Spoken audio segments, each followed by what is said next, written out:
Hey guys, how's it going? Preparing here.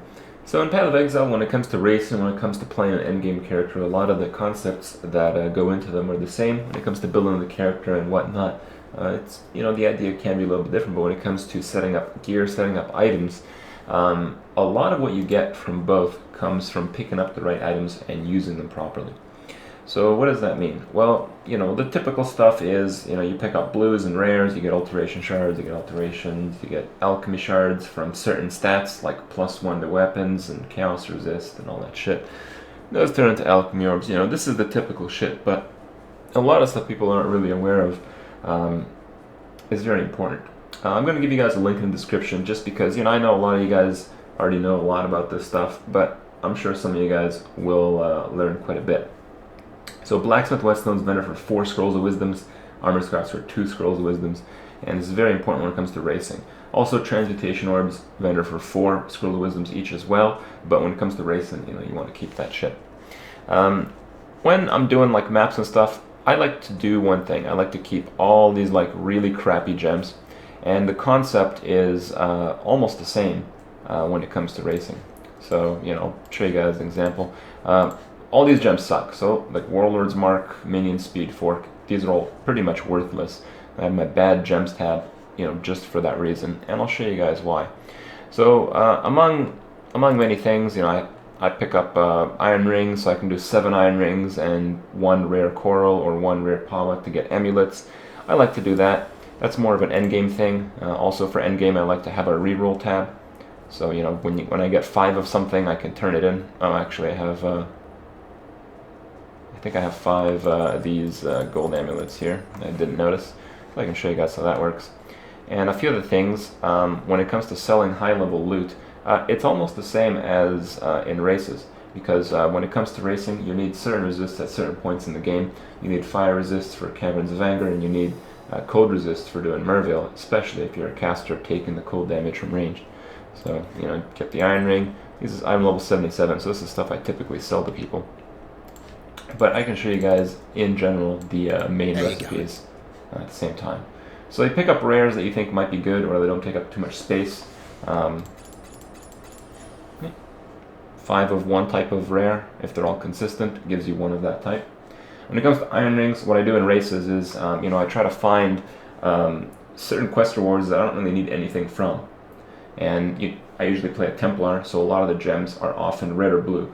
And because of that, I have access to fire resist or cold resist ring if I get an iron ring. That's very relevant. So, I get the iron ring, I got the Warlord's Mark. Oh, look at that, that's a 30 ruby ring. I got very lucky there. It pretty much re-randomizes the roll every time you switch a gem or the ring.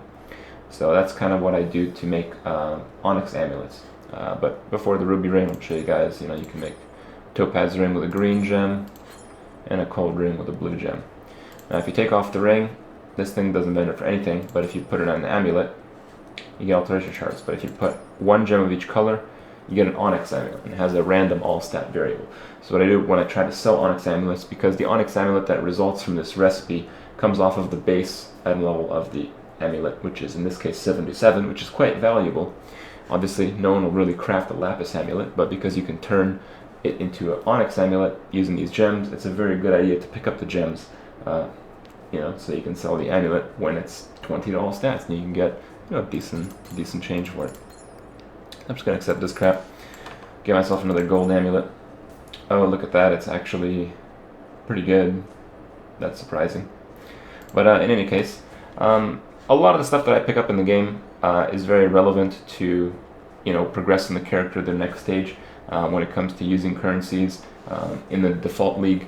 Or not in the default league, but in the permanent league, you just use currencies like Chaos and Alex and shit like that, mostly on maps. A lot of people use it on gear when they're going through the game, and that's kind of what you do in races as well, but it really comes down to being consistent about things. So when you're racing, you want to get those iron rings, you want to get the gems, you want to get those resist rings at the key points, so you can continue on with your character, and this is kind of something you can rely on, is really the idea there.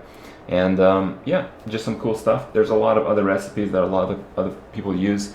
One of the most popular ones used to be the Chaos recipe, where you save like rares and stuff, and you vendor like rares of any level, 1 for each slot, gives you 1 chaos if they're identified, 2 if they're not, but they changed that, so you need very high level stuff. I think you need stuff over level 60 to do that, and because of that, you know, kind of need to get rid of that tab. I just put her in the reroll. I just reroll the stuff 5 to 1, so essentially what that means is, you know, instead of vendoring something that you might use like Titan Greaves, you know, you just collect them, and when you have 5, it's like finding a Chaos Orb, so it's not too bad. 5 to 1, I like those odds. And it's a good idea to keep this stuff, because when it comes to, you know, playing a game for a long time, or playing a game for a concentrated amount of time in like a race, all these small things will add up. So, you know, someone who doesn't do this will, on average, over a long period of time, have much less wealth, much less gear than someone who was aware of this information would have had. These are the kinds of things that you really want to try to optimize. You know, optimizing your strategy on the macro level, so over time you can, you know, surpass your friends and be pretty successful in the video game. So that's about it, guys. Hope you guys learned a few things, and I'll see you guys tomorrow.